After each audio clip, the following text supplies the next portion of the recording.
ኢትዮጵያ ዝምታን የመረጠችበት የሶማሌላንድ እውቅና።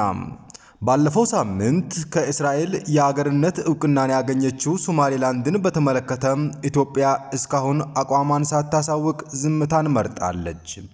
ኢትዮጵያ የቅርብ ግንኙነት ካላትና ከሁለት ዓመታት በፊት የባህር በር የማግኛ መግባቢያ ሰነድ የተፈራረመቻት የሶማሌላንድ የእውቅና ጉዳይ በተባበሩት መንግስታት የጸጥታው ምክር ቤት ሳይቀር መነጋገሪያ ሆኗል።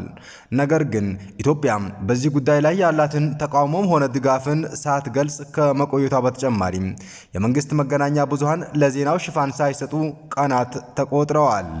የቢቢሲ የመገናኛ ብዙሃን መከታተያ ክፍል ቢቢሲ ሞኒታሪንግ እንዳመለከተው ከሆነ የኢትዮጵያ ባለስልጣናት የመንግስትና ለመንግስት ቅርበት ያላቸው መገናኛ ብዙሃን በጉዳዩ ላይ ዝምታን መርጠዋል።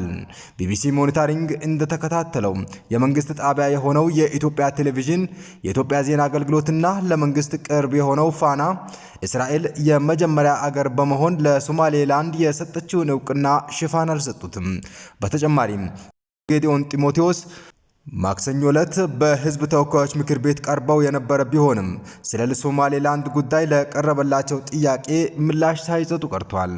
የእስራኤል እውቅና ተከትሎ የሶማሊያ ፕሬዝዳንትና የውጭ ጉዳይ ሚኒስትር በዙሪያቸው ላሉ ሀገራት መሪዎችና የውጭ ጉዳይ ሚኒስትሮች ስልክ በመደወል ድጋፋቸውን እንዲሰጧቸውና የእስራኤልን እርምጃ እንዲያወግዙ ውይይት ማድረጋቸውን በገጻቸው ላይ አመልክተዋል። ባለስልጣናቱ የሶማሊያ ዋነኛ ተጎራባችና በአካባቢው ወሳኝ ሀገር ከሆነችው ኢትዮጵያ ባለስልጣናት ጋር ውይይት ስለማድረጋቸው እስካሁን ያሉት ነገር የለም። ግብጽ፣ ሱዳን፣ ጅቡቲና ኤርትራ የእስራኤልን እውቅና በይፋ የተቃወሙ ሀገራት ሲሆኑ ኢትዮጵያን ጨምሮ የኬንያና የኡጋንዳ መንግስታት አቋማቸውን እስካሁን አላሳወቁም።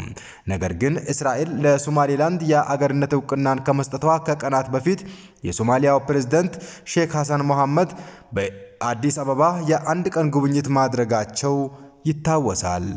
ኢትዮጵያ በ2016 ነፃ አገርነቷን ካወጀችው ሶማሌላንድ ጋር የባህር ጠረፍ ለማግኘት በምላሹም እውቅና ለመስጠት የመግባቢያ ሰነድ ተፈራርማ እንደነበርም ይታወሳል።